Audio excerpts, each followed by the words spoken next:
Hey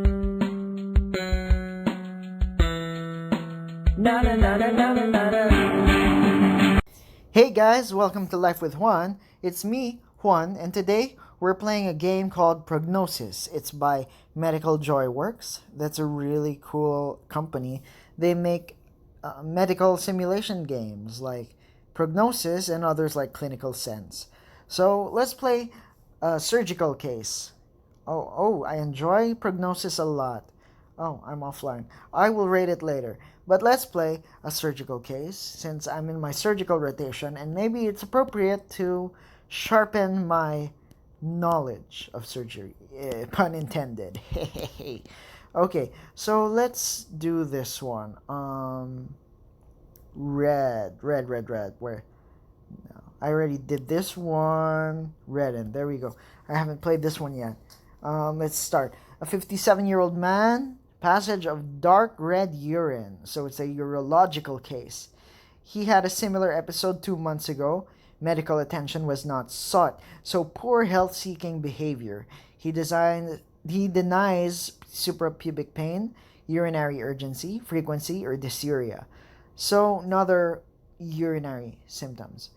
And no constitutional symptoms were present. So he's awake, alert, oriented, no headaches, no vomiting, no nausea, no fever, none of that. So his medical history is significant for mild hypercholesterolemia, that's high blood fat, which is well controlled on atorvastatin, which he takes at 5 milligrams per day.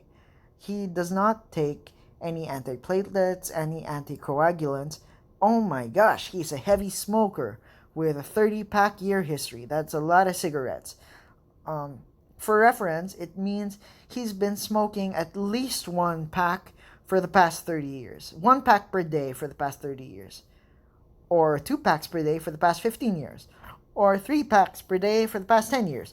If you're a math nerd, you'll get that. He only drinks socially. So, occasional drinker. He's retired after working as a storekeeper in a large private company for many years. So, a complete blood count shows a hemoglobin of 14.2 grams per DL. All other indices are normal. So, random capillary glucose, renal profile, liver profile, and coagulation profile are all normal. To be honest, I forgot the normal hemoglobin level. Let's check it out. Alexa, what's the normal hemoglobin level? According to the United States Food and Drug Administration, for women, the normal blood hemoglobin level ranges from 12 to 16 grams per deciliter. For men, the normal blood hemoglobin level ranges from 14 to 18 grams per deciliter. Alexa, thank you. You bet. Have a good morning. Okay, so that's it. The dude has a normal hemoglobin level, but it's in the low normal. So let's look at his other findings. So he has normal heart, lungs, and central nervous system. He has a normal BMI with stable vitals. He has a soft, non-tender abdomen, no suprapubic pain, even on deep palpation. That means you touch it, you press it hard, there's no tenderness on his hypogastric area. There's no organomegaly. That means his organs are non-enlarged. He has normal external genitalia. So that means he has a normal penis, a normal scrotum. His balls are descended. Yes, I can mention that on a medical video. And on digital rectal exam, he has a benign prostate, which is moderately enlarged. Okay.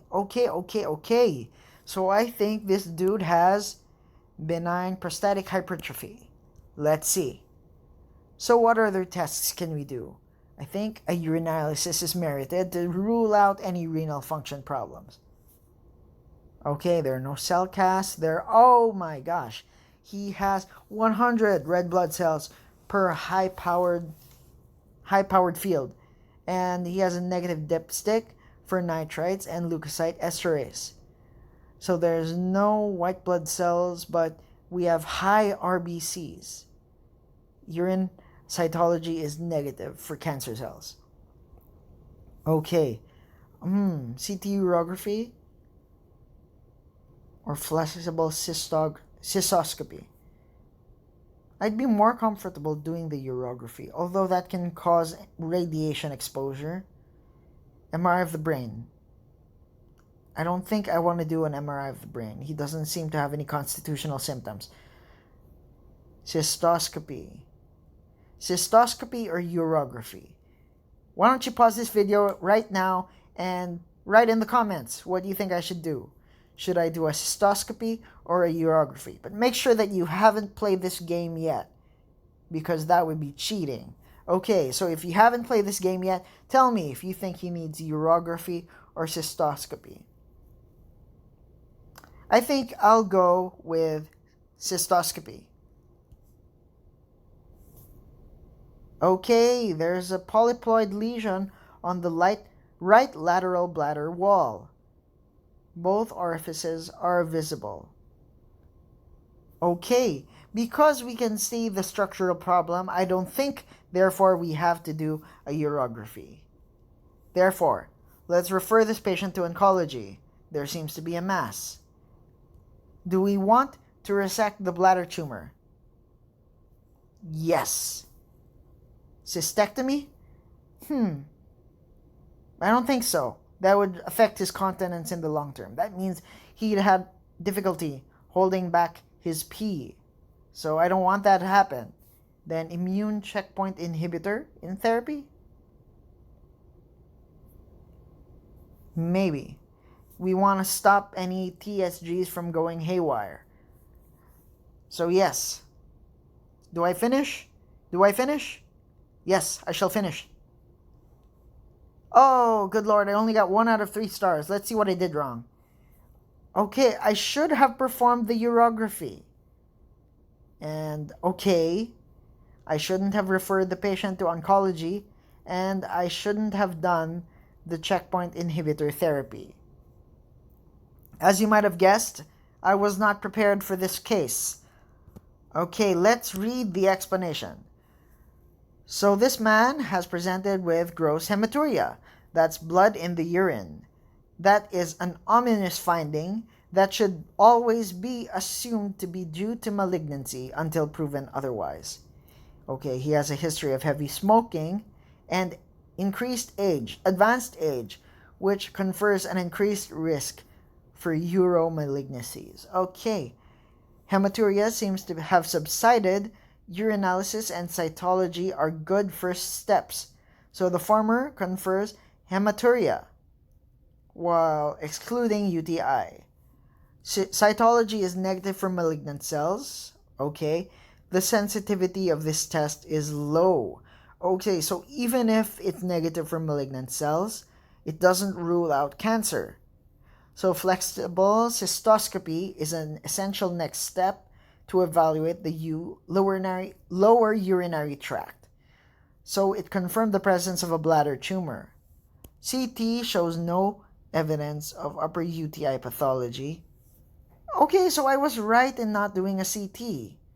So why did it give me 1 less star? I have no idea.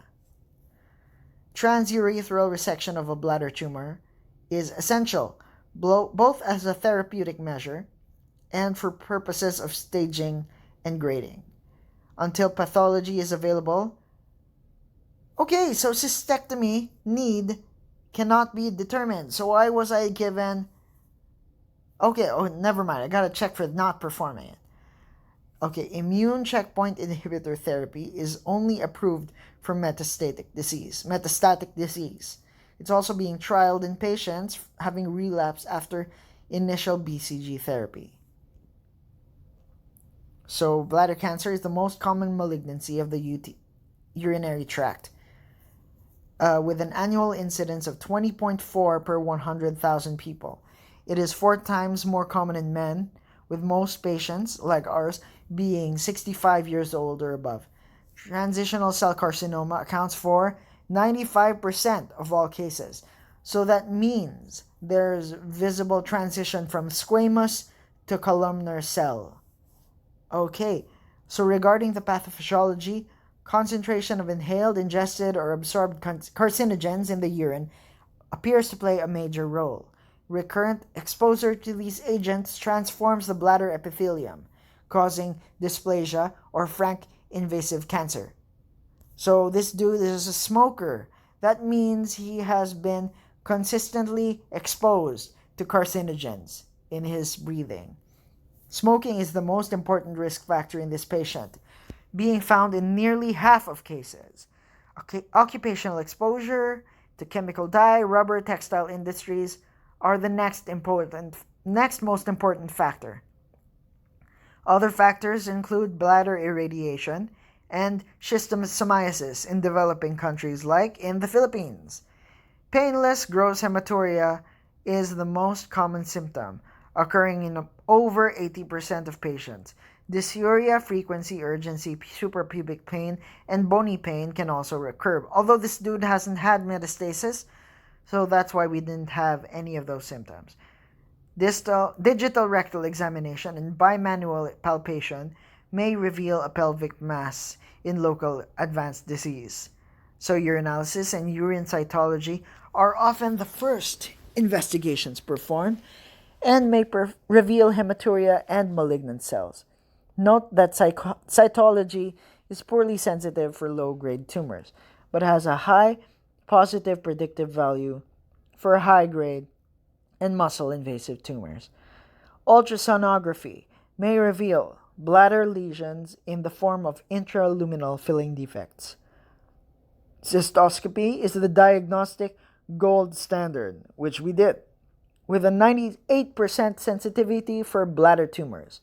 CT or MRI can help detect local and metastatic spread. Okay, maybe I should have done my due diligence and done a CT to rule out any metastases. So I will do that next time for my next patient. Staging is via TNM. This patient, broadly speaking, classifies into... never mind. We can't classify this patient. We didn't do staging. So non-invasive, non-muscle invasive, muscle invasive, and metastatic bladder cancer. Grading is via the World Health Organization classification. This groups non-muscle invasive cancer into 4 types: papilloma, papillary urothelial neoplasm of low malignant potential, low-grade urothelial carcinoma, and high-grade urothelial carcinoma. All patients should engage in lifestyle changes such as stopping smoking and avoiding occupational chemicals in order to minimize carcinogen exposure. In the case of non-muscle invasive cancer, transurethral resection is usually followed by intravesical immunotherapy with Bacillus calmette-guerin. I think that's French. I'm not sure. Please let me know if I butchered that name. Or chemotherapy with mitomycin C or epirubicin.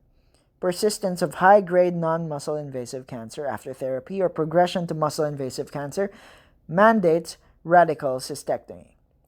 Radical cystectomy with urinary diversion, either open or robotically assisted laparoscopic, is the current gold standard for the treatment of muscle-invasive bladder cancer. Eligible individuals should receive platinum-based neoadjuvant chemotherapy, as this has been shown to improve survival. Okay, so we should do chemotherapy. Metastatic bladder cancer is managed palliatively, traditionally. Platinum-based chemotherapy has been considered the standard of care. However, in 2017, the FDA approved several immune checkpoint inhibitors for use in this patient group. Let's go back to what I was... Okay, why was it given an X for immune checkpoint inhibitor therapy? Oh well. These novel agents include atezolizumab, durvalumab, nivolumab, avelumab, and pembrolizumab. All are monoclonal antibodies targeting the PD-1 or PD-L1 pathway. Note that the latter pathway prevents the immune system from attacking tumor cells. Okay, so why was I given an X for doing immune checkpoint inhibitor therapy? Doesn't make sense. I should have been given a check. Please explain in the comments to me why I got an X. I don't understand. If you could explain, that would be very helpful. So, the overall 5-year survival rate for bladder cancer is 77%. So, non-muscle invasive cancer has the best prognosis with 5-year survival of 95%. Conversely, METS has a very poor survival rate of just 5% in 5 years. So, take home. Painless gross hematuria should always raise concern for malignancy of the urinary tract. Smoking is the most common risk factor, followed by occupational exposure. Cystoscopy and TURBT is the gold standard for diagnosis and grading. CT and MRI are used for staging. Radical cystectomy and urinary diversion is the standard of care for muscle-invasive bladder cancer. And finally, immune checkpoint inhibitors are a class of drugs newly approved for the treatment of metastatic disease. Okay, so I should have gotten a check for immune checkpoint inhibitor therapy. And I guess, oncology referral was not necessary. What I like about this game is that it cites its sources for its explanation. So it cites its sources. These are all the sources it cites. They range from the ISRN Urology Journal, American Journal of Roentgenology, Annals of Oncology, Cancer Journal for Clinicians, BMC,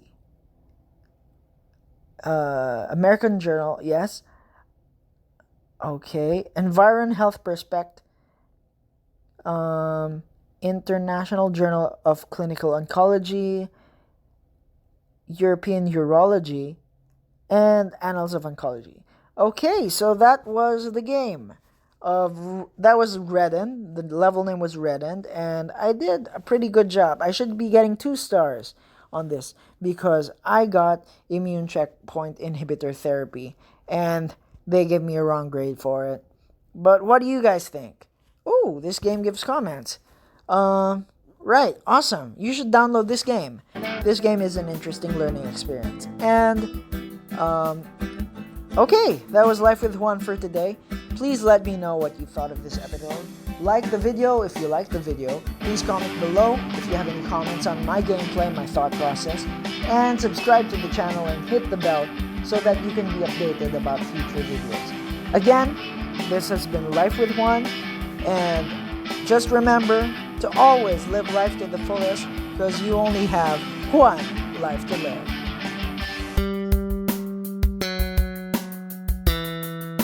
Na na na na na na na.